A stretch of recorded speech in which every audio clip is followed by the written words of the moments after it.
जय श्री राम। नमस्कार सभी मित्रों को। दोस्तों, एक कुंडली का विस्तृत विश्लेषण करते हैं। हर ग्रह और हर भाव का विस्तृत विश्लेषण करेंगे और पूरी जिंदगी के बारे में जानेंगे। ये कुंडली क्या कहता है, इनकी लाइफ कैसी है, आगे धन कितना होगा, जिंदगी में कितना तरक्की करेंगे, सब कुछ विस्तार से जानेंगे और सभी नियमों को अप्लाई करेंगे। जैसे अष्टकवर्ग, षड्बल, पुष्कर, रोमांस, भीमशोपक बल, तत्कालिक मैत्री, पंचधा मैत्री, सभी नियमों को अप्लाई करेंगे ताकि बिल्कुल सटीकता से इनकी कुंडली का एनालिसिस हो सके। तो चलिए, डेट ऑफ बर्थ इनका आप लोग नोट कर सकते हैं। 19 जून 1981 का जन्म है। 1:25 का जन्म है इनका। 1:25 AM यानी 12 बजे रात के बाद का जन्म है। फैजाबाद उत्तर प्रदेश का इनका जन्म है। तो चलिए इस कुंडली को देखते हैं। मेष लग्न कुंडली है। लग्नेश मंगल है जो कि धन भाव में बैठे हुए हैं और धनु राशि की कुंडली है क्योंकि चंद्रमा धनु राशि में 9वें भाव में बैठे हैं। अब इनके आगे पीछे कोई ग्रह नहीं है। केतु है तो केतु से केमद्रुम योग भंग नहीं होता, लेकिन ध्यान दीजिएगा इस कुंडली में आगे पीछे कोई ग्रह नहीं है। तब भी पहले आप लोगों को क्लियर कर दूं कि केमद्रुम योग नहीं बनेगा क्योंकि तीन ग्रहों की दृष्टि यहाँ पर पड़ रही है चंद्रमा पर। और एक भी ग्रह अगर मतलब सूर्य के अलावा कोई भी ग्रह, सूर्य, राहु और केतु के अलावा अन्य कोई भी ग्रह अगर चंद्रमा को देख ले तो केमद्रुम योग नहीं बनता है, भंग हो जाता है। तो सूर्य से तो भंग नहीं होगा, परंतु मरकरी और वीनस यानी कि बुध और शुक्र देख रहे हैं चंद्रमा को, इसलिए 1% भी केमद्रुम योग नहीं बनेगा इस कुंडली में। इस कुंडली में हम D1 D9 भाव चलित कुंडली और दशमांश कुंडली चारों को रखेंगे ताकि बिल्कुल सटीकता से और कैरियर भी इनका देखा जा सके। अब देखिए, कृष्ण पक्ष के द्वितीय तिथि का जन्म है। पूर्वाषाढ़ा के द्वितीय चरण में जन्म हुआ है। योग ब्रह्म है, करण तैतिल है, पाया तांबा है अतः धन तो रहेगा इनके पास। वर्ण क्षत्रिय है तो एग्रेसिव नेचर थोड़ा रहेगा और अपना काम निकालने में माहिर होंगे और दब के काम करने वाले नहीं रहेंगे जीवन में। गण मानव रहेगा, वस्त्र चतुष्पद रहेगा, नाड़ी मध्य रहेगा। मेष लग्न है, मंगल देव लग्नेश है, राशि धनु है इनकी और राशि गुरु हैं। और लग्नेश तथा राशि यानी मंगल और गुरु दोनों अति मित्र हैं जो कि बहुत अच्छी स्थिति है। ऐसा हो अगर लग्नेश और राशि मित्र हो तो जल्दी व्यक्ति और श्रेष्ठ सफलता पाता है। षड्बल की बात करें, सूर्य नंबर 1 रैंक पर सबसे बलवान है, नंबर 2 पर शुक्र, नंबर 3 पर बुध, नंबर 4 पर शनि, नंबर 5 पर गुरु, नंबर 6 पर चंद्रमा। और जो मंगल है इनकी कुंडली में जो कि लग्नेश है नंबर 7 रैंक पर, यानी सबसे कमजोर है षड्बल में। पर वास्तव में क्या कमजोर है वो आगे देखेंगे हम। अष्टक वर्ग में पंचम भाव को 24, नवम भाव को 21 और द्वादश भाव को 28 पॉइंट मिले हुए हैं। द्वादश भाव को 28 पॉइंट मिलना एक मामले में ठीक है, आप फॉरेन में हैं, फॉरेन का भाव है, ये ठीक है, लेकिन कुछ खर्चे भी कराता है। नवम में 21 मिले हुए हैं लेकिन कोई प्रॉब्लम नहीं है। नवम का स्वामी छठे में है इसलिए यहाँ पॉइंट कम मिल रहे हैं। गुरु छठे भाव में है, लेकिन ध्यान देने वाली बात है कि गुरु पुष्कर नवमांश में है छठे में, तो कोई दिक्कत ही नहीं है। और दूसरी बात करें आपके की कुंडली में अगर अष्टक वर्ग की बात करें तो पंचम भाव को 24 पॉइंट मिले हुए क्योंकि यहाँ का स्वामी थोड़ा मेहनत के भाव में चले गए हैं सूर्य देव, लेकिन कोई प्रॉब्लम नहीं है। आगे चर्चा करते हैं। आपका मूलांक जो है वो 1 होगा और भाग्यांक 8 होगा। शुभ अंक आपके लिए 1, 10, 19 और 28 यानी कि 1 तारीख, 10 तारीख, 19 तारीख या 28 तारीख, या ये चारों अंक आपके लिए अत्यंत शुभ होगा। 28, 37 और 46वां वर्ष आपके लिए बहुत सर्वोत्तम होने वाला है। शुभ दिन मंगलवार, शनिवार, सोमवार और गुरुवार होगा। आपके कुंडली में पुष्कर नवमांश से मंगल, गुरु तथा शनि है जो इनको पॉजिटिव बनाएगा। शुक्र बुध का लक्ष्मी नारायण योग तीसरे भाव में बना हुआ है। शुक्र दिग्बल के करीब है यानी चतुर्थ भाव के करीब, तो सुख सुविधा मकान वाहन देने में सक्षम है आपको। मंगल धन भाव में लग्नेश होकर है तो बहुत अच्छी स्थिति है। शनि गुरु का धर्म कर्म योग बना हुआ है और ध्यान दीजिएगा तो शनि गुरु 9वें और 10वें के छठे भाव में धर्म कर्माधिपति योग बनाकर बैठे हुए हैं और गुरु का विपरीत राजयोग है। लेकिन यह चीजें देखना होगा कि यहाँ पर आपका केंद्र का भाव खाली है, मतलब कि राहु और केतु के अलावा कोई शुभ ग्रह नहीं है, तो इनिशियल स्टेज में या कभी कभी स्ट्रगल को भी दिखाता है, लेकिन स्थितियां उतनी भी विकट नहीं है। थोड़ा देर करके आप ज्यादा मेहनत से सब कुछ पा लेने वाली कुंडली है। अब देखिए, राहु आपके चौथे भाव में और केतु 10वें भाव में है। लग्न का मान देख लीजिए 0 डिग्री 52 मिनट है, यानी लग्न आपका कमजोर है।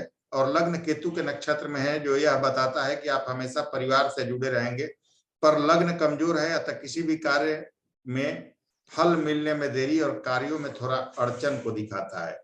लग्नेश आपके धन भाव में है मंगल, तो आप कभी कभी थोड़ा एग्रेसिव और जल्दबाजी वाला नेचर भी रखेंगे, उससे बचना चाहिए। लेकिन जातक हमेशा धन भाव में लग्नेश का होना श्रेष्ठ धन के लिए और श्रेष्ठ सफलता के लिए जीवन में हमेशा और उच्च स्तर पर रहने का हमेशा प्रयास करेगा।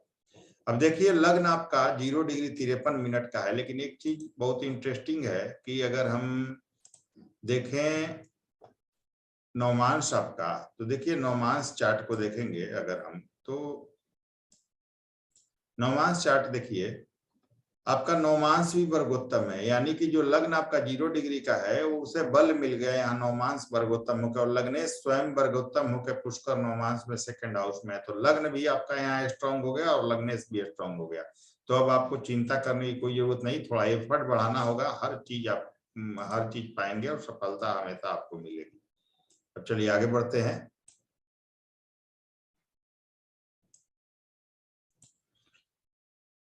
मंगल जो कि आपके लग्नेश हैं और वह 16 डिग्री 2 मिनट के साथ चंद्रमा के नक्षत्र में है तथा षडबल में कमजोर है, परंतु नवमांश में वर्गोत्तम है जिससे फल देने में पूरी तरह सक्षम है, तथा यह पुष्कर नवमांश में है जिससे और भी ज्यादा मजबूत हो जा रहे हैं। और कुंडली के दूसरे भाव यानी कि धन भाव में है, और धन भाव में शुक्र की राशि में शुक्र से तत्कालिक मैत्री में है तथा दशम में बैठे केतु से दृष्ट है और भाग्येश गुरु से भी दृष्ट है। ये तो ये बहुत अच्छा है, भाग्येश गुरु की भी दृष्टि पड़ रही है मंगल देव पर और केतु भी देख रहे हैं दशम भाव से, तो कैरियर के लिए तो बहुत अच्छा है।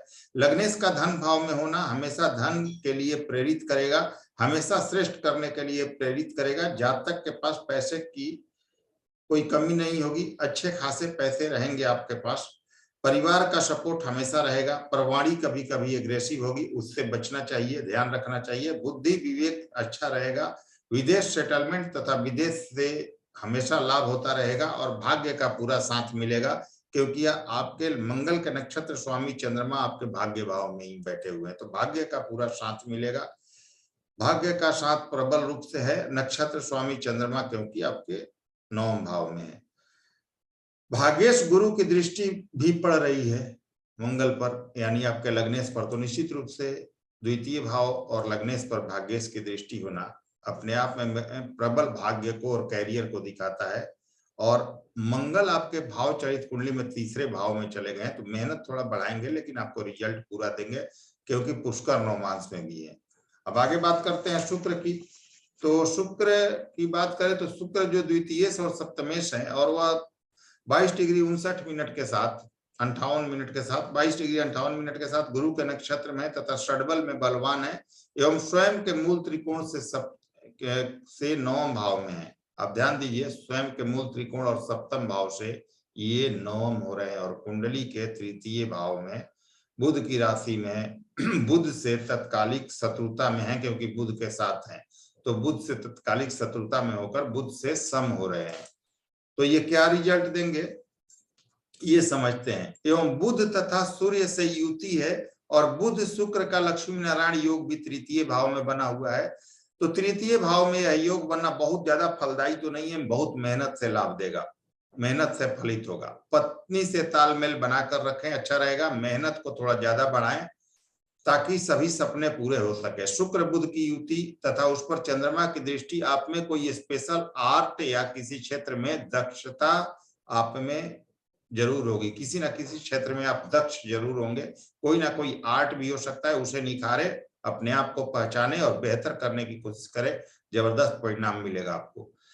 शनि की दृष्टि है, मेहनत बढ़ाएं ताकि कैरियर और बेहतर हो। सूर्य से युति बुद्धि विवेक तथा सम्मान के लिए बहुत अच्छा है। नक्षत्र स्वामी गुरु छठे भाव में है, विदेश से लाभ देंगे। शुक्र सूर्य से अस्त नहीं है, शुक्र चलित में चौथे भाव का फल दे रहे हैं, और चौथा भाव शुक्र के दिशा बल का यानी दिग्बल का होता है, जो आपको मकान वाहन सुख सुविधा और अनेकों लग्जरी लाइफ देगा। तो शुक्र की स्थिति अच्छी है, मेहनत की जरूरत है। बुध की बात करें तृतीय से एवं षष्ठे से, और वह 8 डिग्री 46 मिनट के साथ राहु के नक्षत्र में तथा षडबल में बलवान और कुंडली के तृतीय भाव में स्वयं की राशि में है, और शुक्र सूर्य से युति है। शुक्र से युति कैरियर के लिए अच्छा है। सूर्य से बुध देव अस्त हो रहे हैं, अतः मेहनत से लाभ प्राप्त होगा। जितना मेहनत करेंगे उतना फल आपको प्राप्त होगा। नक्षत्र स्वामी राहु चौथे भाव में है, अतः जन्म स्थान से दूर रहकर ही सफलता मिलेगी आपको। कर्मेश शनि की दृष्टि है, जो कर्म करने के लिए हमेशा प्रेरित करते रहेंगे, जो आपके लिए अच्छा माना जाएगा। नवमांश में अगर हम देखें तो देखिए, जो सूर्य हैं वो 8वें भाव में बैठे हैं, और जो मरकरी हैं यानी कि जो बुध हैं वो अगले ही भाव में बैठे हुए हैं। तो यहाँ पर अस्त का प्रभाव रहेगा, तो मेहनत आपको ज्यादा करना होगा और बुध को थोड़ा स्ट्रॉन्ग भी करना होगा। षष्ठेश बेशक है लेकिन तृतीय भाव में है और अपने राशि में है, जो आपको कुछ लाभ भी देंगे। अब चलिए आगे बात करें चंद्रमा की। तो चंद्रमा जो कि चतुर्थेश है और 17 डिग्री 24 मिनट के साथ शुक्र के नक्षत्र में है तथा षड्बल में कमजोर है और पक्ष बली है। सूर्य से 7वें भाव में है, पक्ष बली होकर कुंडली के 9वें भाव में गुरु की राशि में गुरु से तत्कालिक मित्रता में है और स्वयं से 6ठे 8वें का संबंध बनाकर कुंडली के 9वें भाव में है। वैसे तो चतुर्थेश का 9वां होना भाग्य तथा सुख सुविधा के लिए बहुत अच्छा है। पिता का सम्मान करते होंगे आप, धर्म में आस्था होगी, विदेश यात्रा और विदेश में निवास का योग बन रहा है। पर स्वयं से 6ठे 8वें का संबंध कभी कभी मानसिक पीड़ा तथा माता के स्वास्थ्य को प्रभावित करता है। लग्नेश मंगल की चंद्रमा पर दृष्टि स्वयं के बल पर कैरियर, सुख साधन तथा हर चीज पाने का योग बना रहा है तथा जातक स्वयं का भाग्य विधाता भी बनेगा और भाग्य भी प्रबल रूप से साथ देगा। चंद्रमा आपके केंद्र त्रिकोण राजयोग में है, क्योंकि चतुर्थेश होकर केंद्रेश होकर त्रिकोण में बैठे हुए हैं, तो केंद्र त्रिकोण राजयोग में है। पंचमेश सूर्य पर दृष्टि मान सम्मान भी देगा, पराक्रम भी देगा। शुक्र बुध पर दृष्टि सम्मान के लिए बहुत अच्छा है, कैरियर के लिए बहुत अच्छा है। तो चंद्रमा की स्थिति अच्छी है, बहुत अच्छी कंडीशन यहाँ पर चंद्रमा की बनी हुई है। भाग्य का प्रबल साथ, सुख सुविधा, मकान वाहन सब कुछ प्राप्त होगा आपको। सूर्य को देखें तो पंचमेश है और वह 3 डिग्री 53 मिनट के साथ मंगल के नक्षत्र में है तथा षड्बल में अत्यंत बलवान है और विंशोपक बल में है तथा बुध से तत्कालिक शत्रुता में होकर बुध के साथ बैठे हुए हैं तीसरे भाव में, और तीसरे भाव में ही शुक्र के साथ युति में है तथा शनि से भी दृष्ट है। आप बहुत पराक्रमी होंगे, बहुत मेहनती होंगे, मेहनत करने से कभी हार नहीं मानेंगे। भाग्य साथ आपका बराबर और प्रबल रूप से देगा। छोटे भाई का सहयोग मिलेगा और आप भी छोटे भाई का पूरा ख्याल रखेंगे। नक्षत्र स्वामी मंगल धन भाव में है, अतः आप अपनी मेहनत से धन तथा आप अपना भाग्य बनाएंगे और जीवन में बहुत उन्नति करेंगे। सूर्य की स्थिति थोड़ी मेहनत कराएगी लेकिन आपको हर चीज प्राप्त कराएगी। गुरु की बात करें तो गुरु आपके 9वें एवं द्वादश हैं और वह 7 डिग्री 33 मिनट के साथ सूर्य के नक्षत्र में है तथा षड्बल में समान एवं विंशोपक बल में है तथा स्वयं के मूल त्रिकोण से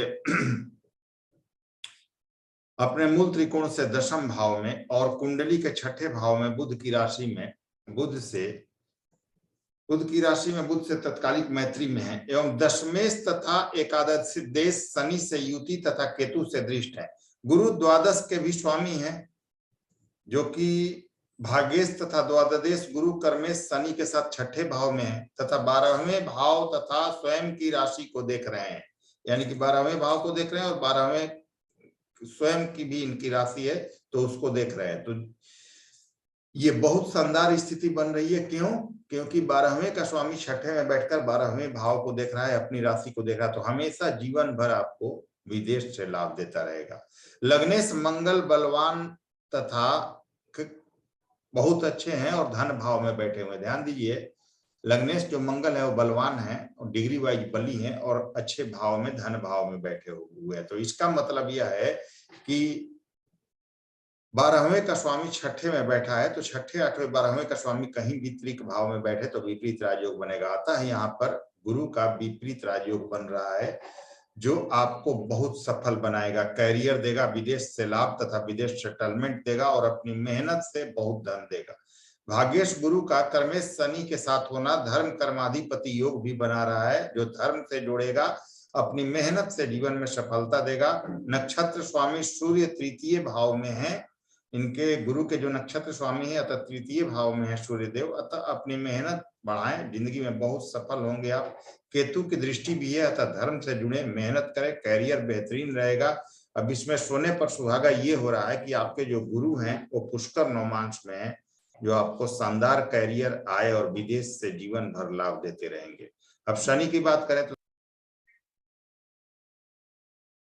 दोस्तों, अगर हम शनि की बात करें तो शनि जो दशम और एकादश भाव के स्वामी होते हैं, दशमेश और एकादश होके 9 डिग्री 33 मिनट के साथ सूर्य के नक्षत्र में है तथा षडबल में अच्छे हैं एवं स्वयं के मूल त्रिकोण से अष्टम यानी कुंभ राशि से अष्टम भाव में और कुंडली के छठे भाव में बुध की राशि में बुध से तत्कालिक मैत्री में है एवं गुरु से युति तथा केतु से दृष्ट है।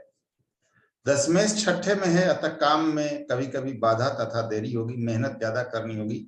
नवमेश गुरु से युति है और दशम में बैठे केतु से दृष्टि है, अतः विदेश से लाभ और विदेश में ही सफलता का योग है।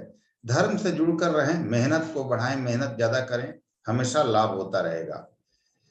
देखिए, दशम और एकादश का स्वामी छठे में बैठा है शनि देव, दशम और एकादश के स्वामी होकर छठे में बैठे हैं। इसका मतलब यह है कि आपको जॉब के ही क्षेत्र में यानी नौकरी के क्षेत्र में ही हमेशा सफलता का योग बना रहेगा, तो जॉब के ही क्षेत्र में रहें, आपके लिए बेहतर रहेगा।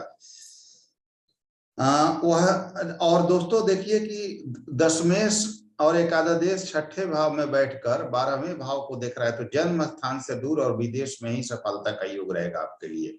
तथा नवम जो कि धर्म का भाव है, भाग्य का भाव है, तो नवम के स्वामी गुरु और दशम यानी कि कर्म का भाव का स्वामी शनि, तो गुरु और शनि की युति आपके छठे भाव में बनी हुई है, जो कि धर्म कर्माधिपति योग भी है। जो यह योग आपको मेहनत से और बाहरी दुनिया से यानी कि फॉरेन से हमेशा सफल बनाता रहेगा, सफलता देता रहेगा। शनि वैसे भी आपके पुष्कर नवमांश में है, मेहनत करते रहें, अच्छे कर्म करें, पूजा पाठ में ध्यान दें, लोगों की भी मदद करें और अच्छे जीवन शैली को अपनाएं, तो आपको हमेशा शनि और गुरु से लाभ मिलता रहेगा। धर्म कर्माधिपति योग आपको जीवन में उन्नति की राहों को दिखाता रहेगा। अब राहु की बात करें तो राहु जो चतुर्थ भाव में है और कर्क राशि में 9 डिग्री 58 मिनट के साथ शनि के नक्षत्र में है।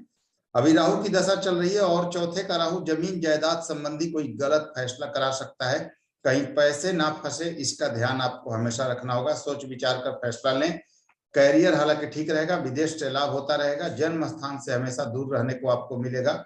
और राहु का गोचर आपके प्रथम भाव में होने वाला है क्या, आज के डेट में हो चुका है, यानी राहु देव अभी मेष राशि में गोचरस्थ हो चुके हैं। तो प्रथम का राहु कभी कभी भ्रम की स्थिति या गलत फैसला करा देता है, तो उन चीजों में सावधानी रखें, सोच समझ कर फैसला करें। वैसे धन के लिए राहु अच्छे हैं, क्योंकि आपके जिस राशि में गोचर हुआ है राशि स्वामी मंगल अच्छी स्थिति में, धन के लिए अच्छा है, बस फैसलों में सावधानी रखें। वैसे राहु आपके पुष्कर नवमांश में है, लेकिन नवमांश कुंडली में त्रिक भाव में चले गए, इसलिए बहुत ज्यादा फल की उम्मीद इनसे पुष्कर नवमांश में जाने से नहीं कर सकते। फिर भी राहु की स्थिति मिला जुला कर ठीक है, लेकिन राहु का कुछ उपाय, क्योंकि आपके लग्न कुंडली में चौथे भाव में कर्क राशि में है, तो कुछ उपाय जरूरी है। केतु की बात करें, दशम भाव में केतु बैठे हुए हैं और 9 डिग्री 58 मिनट के साथ सूर्य के नक्षत्र में है और शनि की राशि में है। धन तथा कैरियर के लिए अच्छे हैं, मकान वाहन सुख सुविधा आदि के लिए बहुत अच्छे हैं। केतु की स्थिति अच्छी है, तो केतु आपको अच्छा फल देंगे। अब बात करें आपके नवमांश कुंडली की, तो थोड़ा सा चार्ट को बदलते हैं और नवमांश पर आते हैं। देखिए, ये हुआ आपका लग्न कुंडली और ये हुआ नवमांश कुंडली। नवमांश में देखिए लग्न कुंडली के लग्नेश मंगल नवमांश कुंडली के द्वितीय भाव में वर्गोत्तम होकर बैठे हैं तथा यह पुष्कर नवमांश में जो अत्यंत ही शानदार स्थिति को दिखा रहे हैं। लग्न के सप्तम भाव के स्वामी यानी सप्तमेश शुक्र नवमांश के प्रथम भाव में मंगल की राशि में है, अच्छे हैं। आपका नवमांश वर्गोत्तम है, जो कि बहुत अच्छा बल मिल रहा है इन्हें। आपका लग्न कमजोर है, परंतु नवमांश का वर्गोत्तम होना इसकी पूर्ति कर रहा है। नवमांश के कारक भी शुक्र होते हैं, जो कि लग्न में बैठे हुए हैं नवमांश के, जो कि मंगल की राशि में अच्छे हैं। शुक्र मंगल का आपका राशि परिवर्तन हो रहा है, जो आपको परिवार, पत्नी तथा लोगों से अच्छा तालमेल देगा और बहुत अच्छी आर्थिक स्थिति और पैसे की स्थिति, बैंक बैलेंस वगैरह बहुत अच्छा देता रहेगा। द्वादश में गुरु और शनि तथा केतु की युति बनी हुई है। द्वादश भाव मोक्ष का होता है, तो धर्म तथा संस्कार से आप हमेशा जुड़कर रहेंगे, धर्म में आस्था बढ़ाते रहेंगे, लोगों की मदद भी करेंगे, जो बहुत अच्छी स्थिति है। राहु नवम भाव में सौम्य बुध, क्षमा कीजिएगा, बुध देव 9वें भाव में सौम्य नौमांश यानी कि धनु राशि में बैठे हुए हैं, जो कि आपको तेज दिमाग देंगे, वाणी आपकी अट्रैक्टिव रहेगी। चंद्रमा 6ठे में राहु के साथ है, तो राहु का उपाय आपके लिए थोड़ा सा जरूरी है, लग्न कुंडली के अनुसार भी, तो राहु को थोड़ा ठीक करना जरूरी है। सूर्य अष्टम में है, सूर्य को थोड़ा स्ट्रॉन्ग करना आपके लिए मान सम्मान के लिए बहुत अच्छा रहेगा। मंगल द्वितीय में है, तो थोड़ा सा गुस्सा और एग्रेशन आप में हो सकता है, उसका ध्यान रखें। नवमांश आपका अच्छा है, बहुत अच्छी स्थिति है, आर्थिक स्थिति को और पारिवारिक स्थिति को बहुत अच्छा बता रहा है। अब देखिए, लग्न के धन भाव के स्वामी यानी कि लग्न के धनेश शुक्र होते हैं, जो कि नवमांश कुंडली के लग्न में प्रथम भाव में मंगल की राशि में बैठे हुए हैं। अगेन मंगल को देखिएगा तो मंगल लग्न कुंडली में धन भाव में बैठे हुए हैं, जो ये बताता है कि धन की कहीं कोई कमी नहीं रहेगी, आपके पास पैसे आपके पास बहुत अच्छा आएगा। तो लग्न के धनेश का कंपैरिजन नवमांश कुंडली से किया गया तो बिल्कुल स्पष्ट पता चलता है कि पैसे की कहीं कोई दिक्कत नहीं होगी। अब यहाँ मैं आपको भाव चलित कुंडली के बारे में भी बता दे रहा हूँ। यहाँ पर मैं चार्ट नहीं शो कर रहा हूँ, बस बता देता हूँ, स्थिति देख लीजिएगा, समझ में आ जाएगा चार्ट बना के, सभी आप देख सकते हैं। मंगल भाव चलित कुंडली में तृतीय भाव का फल दे रहे हैं, अतः मेहनत तथा पराक्रम थोड़ा ज्यादा करना चाहिए आपको, ताकि हर चीज में आपको रिजल्ट मिले, ज्यादा जल्दी रिजल्ट मिले। शुक्र आपके भाव चलित कुंडली में चतुर्थ भाव का फल दे रहे हैं। चतुर्थ भाव में शुक्र दिशा बल प्राप्त करते हैं, अतः मकान वाहन सुख सुविधा आपके पास बहुत अच्छे होंगे। राहु पंचम में है, वैसे भी राहु का उपाय करना है। चंद्रमा दशम भाव में चलित में अच्छा फल दे रहे हैं दशम का, और केतु एकादश में अच्छे हैं। केतु आपके कैरियर तथा पैसे के लिए बहुत अच्छे रहेंगे, तो केतु की स्थिति आपकी अच्छी है। दशमांश कुंडली को देखें, दशमांश का भी आपको विवरण बता देता हूं, आप लोग चार्ट बना के देख लीजिएगा। लग्न कुंडली के दशमेश शनि है तथा दशमांश के कारक भी शनि होते हैं, जो दशमांश कुंडली के पंचम भाव में सिंह राशि में अच्छी स्थिति में है। शनि दशमांश के भी दशमेश है, तो पंचम भाव में है, जो अच्छी स्थिति है, सिंह राशि में है। तो बस थोड़ा मेहनत करना होगा ताकि कैरियर आपको ज्यादा सूटेबल हो सके और जल्दी आपका कैरियर बेहतर हो सके। लग्नेश मंगल तृतीय में है, आपके दशमांश के लग्नेश जो है मंगल, वो तृतीय भाव में है। अपने पराक्रम से आपको हमेशा सफलता मिलती रहेगी। दशम भाव में दशमांश के शुक्र हैं, अतः कैरियर ठीक है, बस मेहनत बढ़ाएं। मेहनत आपके सफलता का मूल मंत्र रहेगा आपकी कुंडली के अनुसार। अब बात करें कुछ प्रश्नों के ऊपर आपके, तो जीवन में सुख सुविधा, प्रॉपर्टी, वाहन बहुत अच्छा है, स्वास्थ्य अच्छा रहेगा, बस थोड़ा एक्स्ट्रा एफर्ट वाली कुंडली है, लेकिन सब कुछ आपको समय से मिलता रहेगा। अभी राहु की दशा है जो 2036 तक है, इसके बाद गुरु की दशा शुरू होगी। राहु की दशा मिला जुला परिणाम देगी, कुछ उपलब्धियां और कभी कभी थोड़ी परेशानी भी होगी। राहु की दशा में अनुकूल ग्रहों की अंतर्दशा आपको बहुत अच्छा परिणाम देगी। आप अगस्त 2022 के बाद जमीन की खरीद बिक्री कर सकते हैं, बहुत अच्छी स्थिति रहेगी। वैसे जून के बाद भी ठीक है, परंतु अगस्त के बाद ज्यादा बेहतर स्थिति है। पढ़ाई आगे आप जारी रख सकते हैं, कोई दिक्कत नहीं है, लेकिन बहुत ज्यादा खास लाभ भी नहीं होगा, बस समय की बर्बादी होगी। इसलिए मैं कहूंगा कि आप जिस वर्क में हैं उस वर्क में फोकस करें। कुछ उपाय की बात करें तो शंकर भगवान की नियमित रूप से पूजा करें। शंकर भगवान का नियमित रूप से साल में 1 या 2 बार रुद्राभिषेक कराएं। सूर्य को प्रतिदिन सुबह में जल दें। चंद्रमा का बीज मंत्र ओम सोम सोमाय नमः प्रतिदिन 108 बार करें। शनि देव के मंदिर जाया करें शनिवार को, और गरीबों की जितनी हो सके मदद करें। और अपने हाथ से सप्ताह में किसी भी मंदिर की 1 दिन सफाई जरूर करें। इससे राहु शनि इन सभी ग्रहों का, गुरु वगैरह का भी पॉजिटिव फल आपको प्राप्त होगा। तो उम्मीद करता हूं कि वीडियो आप सभी को पसंद आई होगी दोस्तों। अगर वीडियो पसंद आए तो लाइक शेयर सब्सक्राइब जरूर करें। अगले वीडियो में फिर से मिलते हैं, तब तक के लिए नमस्कार, धन्यवाद।